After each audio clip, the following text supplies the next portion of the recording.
श्रीमान विजय कुमार जी, उनको भी प्रणाम, सेठ साहब, और यहाँ पे आए हुए मेरे सभी सेक्टर वासी और बाहर से भी जो आए हुए आगंतुक हैं, उन सबको मेरा नमस्कार। मुझे बड़ी पीड़ा होती है कि जब मैं ये शब्द सुनता हूँ कि एक बेटा अपने माँ बाप के लिए कहता है कि माँ बाप मेरे पास रहते हैं और मैं उनकी सेवा कर रहा हूँ। मुझे इन दोनों शब्दों से घोर आपत्ति है। मेरे पास रह रहे हैं, आप क्यों नहीं उनके पास रह रहे हैं? पैदा करने वाले वो, सब कुछ वो, और रह रहे हैं आपके पास। कौन सी भाषा है ये?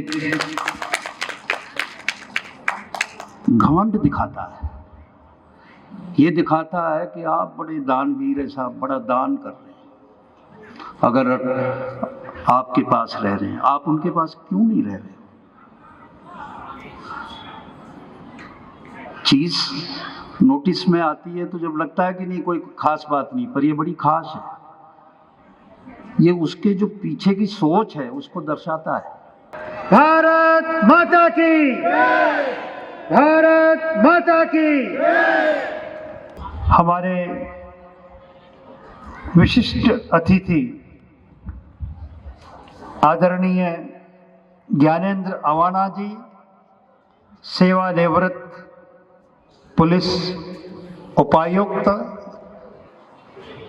जिन्होंने 6 विषयों के अंदर पीएचडी की हुई है।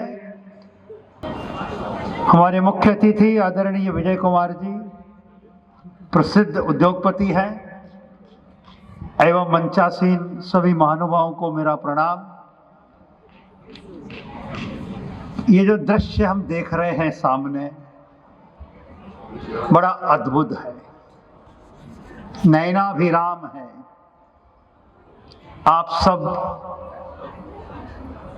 एक यज्ञ वेदिका के समक्ष बैठे हुए हैं। 108 कुंडीय यज्ञ और माघ महोत्सव, माघ के महीने के अंदर यह करना कितना पुण्यदायक है। बड़ा मणिकांचन संयोग है यह। रविवार का दिन, माघ का महीना, 108 कुंडीय यज्ञ, और उस सब के अंदर हम सब बैठे हुए।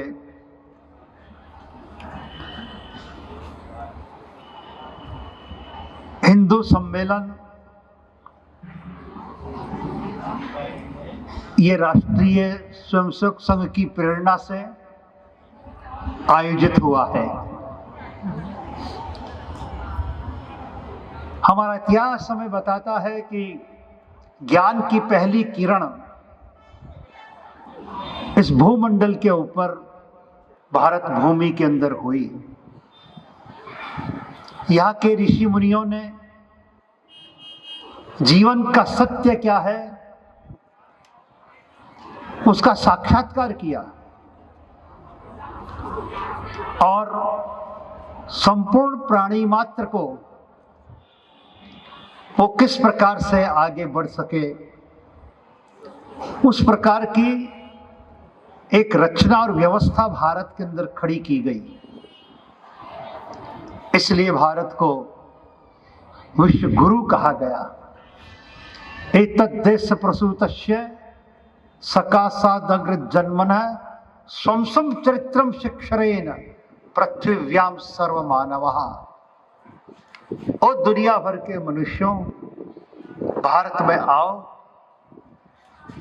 यहाँ के ऋषि मुनियों के चरणों में बैठो, उस ज्ञान की प्राप्ति करो।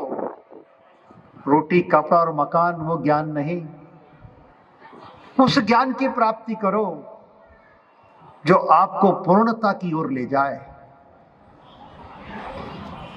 वो करके अपने अपने देश के अंदर जाओ। और वहां के निवासियों का विकास करो। हमने ये नहीं कहा कि जो हमने पाया है, जो हमने सीखा, उसको यूं का यूं ले जा करके वह आरोपित कर दो, थोप दो। ज्ञान प्राप्त करो। ये भारत की एक परंपरा रही है। ज्ञान में, विज्ञान में, प्रज्ञान में भारत आगे रहा है, विश्व गुरु रहा है। इतिहास का एक बहुत ही उज्जवल पृष्ठ है। इतिहास का एक पृष्ठ और भी है। इस प्रकार की भूमि पर विदेशी आक्रमणकारी भी आए और अपने घोड़ों की टापों के नीचे पूरे देश को रौंद दिया। क्या क्या नहीं सहा हमने, क्या क्या नहीं हुआ, वो इतिहास के अंदर अंकित है। अंग्रेज भी आया, उसने सारा देखा, वो आश्चर्यचकित रह गया। अपने शील को बचाने के लिए हमारी माताएं बहनें अग्नि की ज्वालाओं के अंदर जल जाती है। एक अपने अमानत को रक्षा करने के लिए पन्ना धाय अपने बेटे का बलिदान कर देती है। एक पक्षी गोद के अंदर आ जाता है, उस कबूतर को बचाने के लिए राजा शिवी अपने शरीर के अंग अंग काट के दे देता है।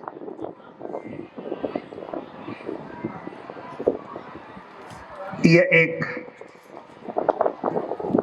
गौरवशाली ये पन्ना भी रहा।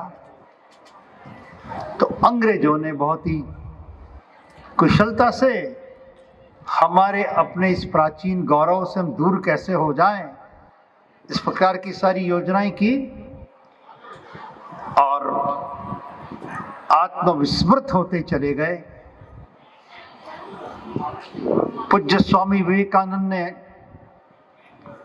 1893 के अंदर शिकागो में जो कुछ बोला, 4 साल अमेरिका में रहकर आने के बाद भारत के संदर्भ में जो उन्होंने 2-3 बातें कही।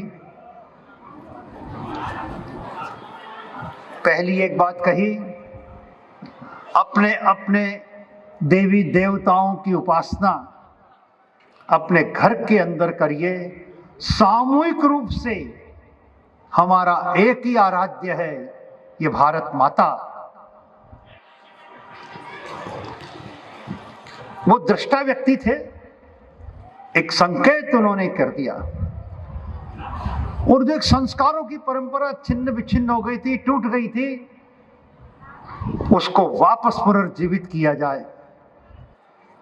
ये दूसरी बात उन्होंने बोली। इसी कार्य को आगे जाकर के राष्ट्रीय स्वयंसेवक संघ के प्रणेता डॉक्टर केशव बलिराम हेडगेवार ने कार्य रूप में परिणित करके बताया।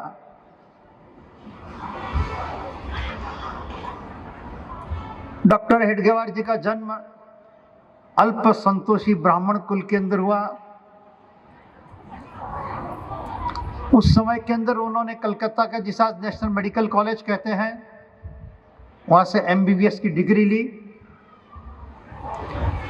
1914 से लेकर के 1925 तक देश में चलने वाले सारे आंदोलनों में सक्रिय भूमिका निभाई। देश को स्वतंत्र कराने के लिए प्रयत्न क्रांतिकारियों का था, उसमें भी वो गए, अनुशीलन समिति के सदस्य बने।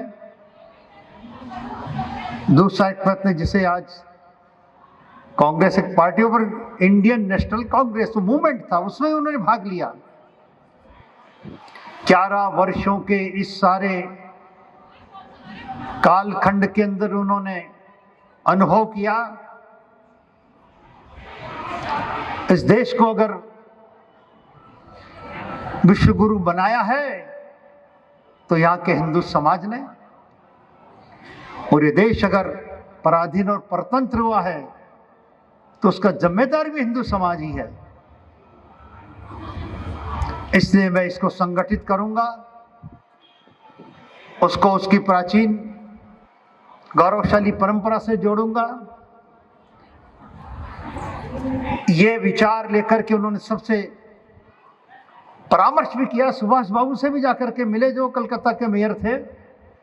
उनका, डॉक्टर जी आपका विश्लेषण सही है, किंतु ये हिंदू संगठित नहीं हो सकता, ऐसा करके बताऊंगा।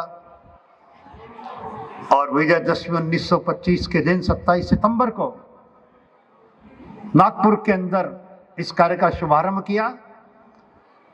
जिस दिन शुभारंभ किया तब नाम नहीं था, वो नाम भी 6 महीने बाद हुआ। क्या नाम होना चाहिए? इस सारे संगठन को प्रेरणा कौन देगा? तो हमारा आदर्श व्यक्ति नहीं हो सकता। सर्वगुण संपन्न तो एकमात्र परमात्मा है। जो व्यक्ति है वह स्खलनशील है, मरण धर्मा है। हमें पूरे देश को संगठित करना, इसलिए हमारे आदर्श संघ के अंदर भगवत ध्वज को गुरु रखा। एक मंत्र दिया कि हिंदू राष्ट्र है, उसका एक तंत्र संघ की शाखा के रूप में उन्होंने विकसित किया। 1925 से लेकर 1940 तक 15 वर्ष की मात्र उस अवधि के अंदर उन्होंने उस समय जो भी प्रांत थे उस सब में संघ का विस्तार कर दिया। याची देही यहीं डोला, इन्हीं आंखों से, इसी देह से मैं एक लघु रूप देखूंगा। और वो उन्होंने देखा। 1940 के अंदर उन्होंने अपना शरीर छोड़ा, किंतु एक संगठन की नींव उन्होंने मजबूत कर दी। इस संगठन का विस्तार उन्होंने परम श्री गुरु जी जो काशी विश्वविद्यालय के अंदर, काशी हिंदू विश्वविद्यालय के अंदर पढ़ाते थे, वो इनको नाम ये गुरु जी मिला। उनको बागडोर संभाली। 1940 से लेकर के 1973 तक ये दूसरा एक पड़ाव शुरू हुआ। उसने संघ के कार्य का विस्तार पूरे देश के अंदर किया। देश आजाद हुआ, हम स्वाधीन हो गए। पराधीन थे, स्वाधीन हो गए। और अंग्रेजों ने हमारी सारी व्यवस्थाओं को खंडित कर दिया था, तोड़ दिया था। तो हर क्षेत्र के अंदर अपने हिंदू जीवन मूल्यों को लेकर के वापस हम कैसे नई रचनाएं खड़ी करेंगे, चाहे वो क्षेत्र विद्यार्थी का हो, चाहे क्षेत्र मजदूरों का हो, चाहे किसानों का हो, चाहे साहित्य का हो, चाहे शिक्षक, ऐसी अनेक संस्थाओं को और खड़े करते चले गए। कार्य का विस्तार होता चला गया। एक दूसरा कालखंड ये था। एक तीसरा कालखंड और आया। अपने संघ के कार्य का विस्तार विदेशों के अंदर भी। युगांडा के अंदर 2 स्वयंसेवक जा रहे थे, जहाज की एक डेक के ऊपर खड़े होकर उन्होंने प्रार्थना की थी। संघ की पहली शाखा भारत के बाहर युगांडा में शुरू हुई। विदेशों में संघ का विस्तार भी होना शुरू हुआ। फिर सेवा कार्य। डॉक्टर जी की जन्म शताब्दी 1989 के अंदर हमने और मनाई थी। इन सारी पिछड़ी बस्तियों के अंदर सेवा कार्य करने की आवश्यकता अनुभव हुई।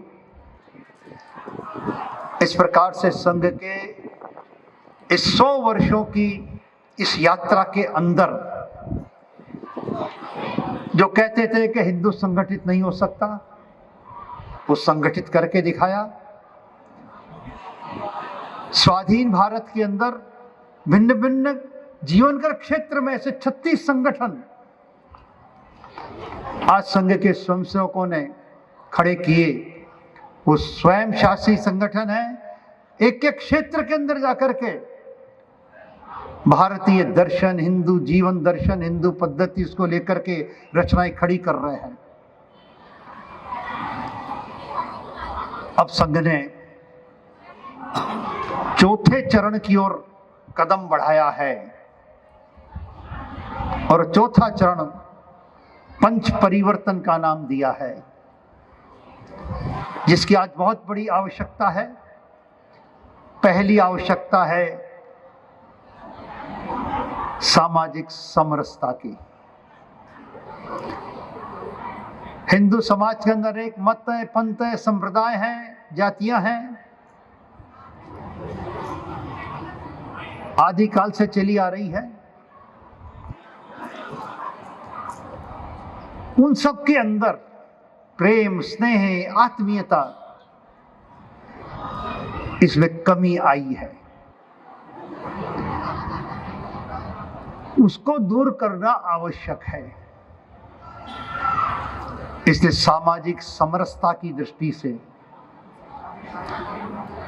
आज हमें काम करने की बहुत बड़ी आवश्यकता है। शंकराचार्य के जीवन का एक उदाहरण आता है।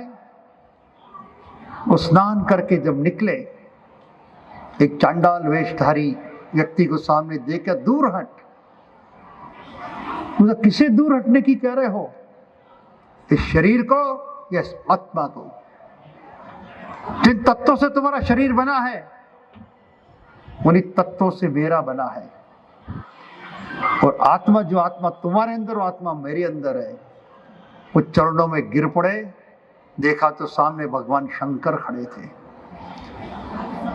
उनका एक इतना सा, ये थोड़ा सा एक विकार आज निकल गया। अब जाओ, वेदांत का तुम प्रतिपादन करो, अद्वैत का। तो हमारे यहां तो हम कहते हैं कि भाई कण कण के अंदर वो परमात्मा व्याप्त है। 84 लाख जीव योनियों के अंदर वो व्याप्त है। तो फिर हम अपनी समाज में जन्म लेने वाले व्यक्ति को अपने से दूर कैसे करते? वो हुई ऐसी कुछ घटनाएं, उसको लेकर के अब हमें इस सामाजिक समरसता को मजबूत करना है। ये पहली एक आवश्यकता पंच परिवर्तन में संघ ने रखी है। दूसरा, पर्यावरण संरक्षण। ये संपूर्ण पंचतत्व की सृष्टि है। हम जानते हैं पंचमहाभूतों को। इन्हें प्रदूषित मत करो, इन्हें सुरक्षित रखो। इसलिए एक नाता जोड़ा गया। नदी गंगा हमारे लिए केवल पानी को ले जाने वाली नहीं है। ये भूमि हमारे लिए एक पीस ऑफ लैंड नहीं है। इन सब के साथ हमने नाता जोड़ा। नाता क्यों जोड़ा? वो एक दिव्य दृष्टि दी हमारे ऋषियों ने। इन सब में वो चेतन तत्व है। इसलिए भूमि को हमने मां कहा। इस भूमि को मां के साथ जोड़ा। गंगा को मां का, नर्मदा को मां का, सरस्वती को मां का। नदियां मां है। ये पर्वत पर्यटन के स्थल नहीं है, पूजनीय और वंदनीय है। ये दृष्टि, जो दिव्य दृष्टि मिली, उससे दृष्टिकोण बदल गए, व्यवहार बदल गए, चिंतन बदल गए, और ये हमारे जीवन में आए। इसके लिए एक श्लोक आप लोग बोलते होंगे, कराग्रे वस्ते लक्ष्मी कर मध्य सरस्वती कर मूले तो गोविंद प्रभाते कर दर्शनम समुद्र वस्ते देवी पर्वत स्तन मंडले विष्णु पत्नी नमस्तुभ्यम पाद स्पर्शम क्षमस्व में।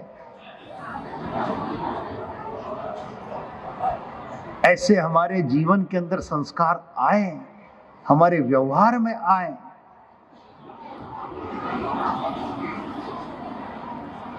अब ये पेड़ है, दिखाई दे रहा है। इस पेड़ के साथ आपका रिश्ता नाता क्या है? कनेक्टिविटी क्या है? फल देता है, छाया देता है, फूल देता है। संबंध क्या है? वो क्या चीज है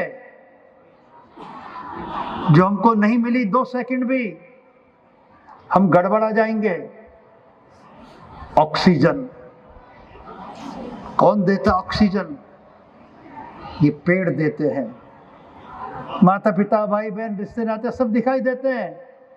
इसके साथ मेरा क्या कनेक्टिविटी, क्या है, संबंध क्या है? ये जीवन रक्षक है। जीवन दाता तो परमात्मा है। अब ये जीवन रक्षक है, ये संबंध है। इस जीवन रक्षक के प्रति हमारा कोई कर्तव्य नहीं है क्या? कर्तव्य है। जब ये रिश्ता आपके साथ अनुभव करने लग जाओगे तो हमारे कहा गया हरे पेड़ को काटना पाप है। आपके घरों के अंदर जो बातें होगी, जब पेड़ सूख जाए तब काट सकते हो। मैं जनजाति एरिया में घूमा हूं बहुत। एक जनजाति का व्यक्ति अपने घर को बनाने की लकड़ी चाहिए, उसे मालूम है किस पेड़ में कौन सा देवता रहता है। वो जाता, उसकी पूजा करता है, अनुमति मांगता है, मेरे को घर बनाने के लिए आपसे लकड़ी चाहिए। मैंने देखा है जनजाति एरिया के अंदर 7 दिन इंतजार करता है। पेड़ ने उसको संकेत कर दिया, इसका मतलब क्या है? घर में किसी की मृत्यु नहीं, यानी कोई जला नहीं, कोई पशु मरा नहीं। हाँ, अब पेड़ ने संकेत दे दिया। वो पेड़ को समूल नष्ट नहीं करता है साहब, अपनी आवश्यकता की लेकर के आता है। मैंने दक्षिण भारत में कई घर ऐसे देखे, मकान बनाना है लेकिन पेड़ को काटा नहीं उन्होंने, उतनी जगह छोड़ी, क्योंकि उसमें जीव है। आप हरे पेड़ को काट नहीं सकते। अमृता देवी एक पेड़ को बचाने के लिए आज के 294 साल पहले 363 लोग बलिदान हो गए। जोधपुर के महाराजा के सैनिक आए कि हटो, कि नहीं हटेंगे, आप पेड़ को काट नहीं सकते। वो चिपक गई, उसको काट दिया, उसकी 3 बेटियां चिपक गई, उनको काट दिया। ये खबर आग की तरफ फैली, 363 लोग विष्णुई समाज का के पेड़ से चिपक गए, उन सबको काट दिया। अब इस पेड़ को बचाने के लिए साहब 363 लोग बलिदान हो गए। जम्बोजी नाम के एक संत ने कहा था कि ये रेगिस्तान की भूमि के अंदर ये खेजड़ली का वृक्ष तुम्हारी लाइफ लाइन है, लाइफ लाइन। इसी से तुमको ऑक्सीजन मिलती है, इसी से तुम्हारे घर का चूल्हा जलता है। सर कटा देना पर पेड़ को मत कटने देना, ये हमारे संतों की शिक्षा थी। पेड़ को बचाने के लिए बलिदान हुए, इसलिए ये हमारे जीवन की रक्षक हैं। अब हम इस पेड़ को क्या चाहिए भैया? क्या चाहिए पेड़ को? एक लोटा जल। अब मंदिर में जाते हैं तो क्या हम शिव जी को जल चढ़ाते हैं कि उड़ेलते हैं? चढ़ाने में उड़ेलने में अंतर है ना। तो आप जाइए, 1 फीट पहले जूते खोलिए और 1 लोटा जल अर्पण करिए और प्रार्थना करिए कि तुम्हारा जीवन रक्षक है। अब ये संस्कार है, एक पेड़ निमित्त है, पर आपकी आदत में संपूर्ण प्रकृति के प्रति एक दिव्य भाव आएगा। आप उसकी रक्षा करोगे तब पर्यावरण हमारा सुरक्षित रहेगा। हम जीवन शैली को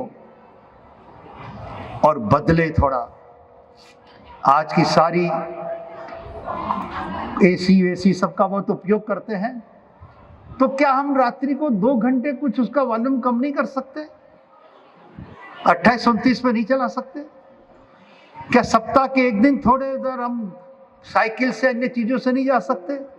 कितना हम कार्बन का उत्सर्जन कर रहे हैं अपनी जीवन शैली से, थोड़ा कम कर सकते हैं कि नहीं? पर्यावरण सुरक्षित होगा। हम बच्चों को शिक्षा दें कि अब जब मंजन करते हैं तो नल बिल्कुल खुला रखते हैं, कितना पानी बह जाता है। ये बहुत छोटी छोटी बातें हैं जिसका अगर हमने पालन किया तो ये सारा जो जल है, पर्यावरण है, ये और सुरक्षित रहेगा। तीसरी आवश्यकता, कुटुंब के बारे में तो भाई साहब ने बहुत अच्छे ढंग से बताया है। कुटुंब प्रबोधन, डूज एंड डोंट्स क्या है, क्या करना क्या नहीं करना, ये कौन सिखाता है? इस ब्रह्मांड की सबसे छोटी कोई इकाई ये तो परिवार है। परिवार ही हमको एक अच्छे संस्कार देता है। इसलिए पारिवारिक मूल्यों को और आज जो टूटते जा रहे हैं बहुत अच्छे ढंग से समझा दिया। आज उसको और भी अच्छे ढंग से कुटुंब प्रबोधन यह विषय संघ ने लिया है। सप्ताह में एक दिन अपने परिवार के अंदर बैठ करके कीर्तन करें, संकीर्तन करें, अपनी कुल परंपरा के अनुसार हम स्मरण करें और अपने से बड़ों को प्रणाम करके चले जाएं। आज उसकी बड़ी आवश्यकता है। एक नागरिक कर्तव्य बोध बहुत आवश्यक है। ट्रैफिक के नियमों का पालन करना बहुत आवश्यक है।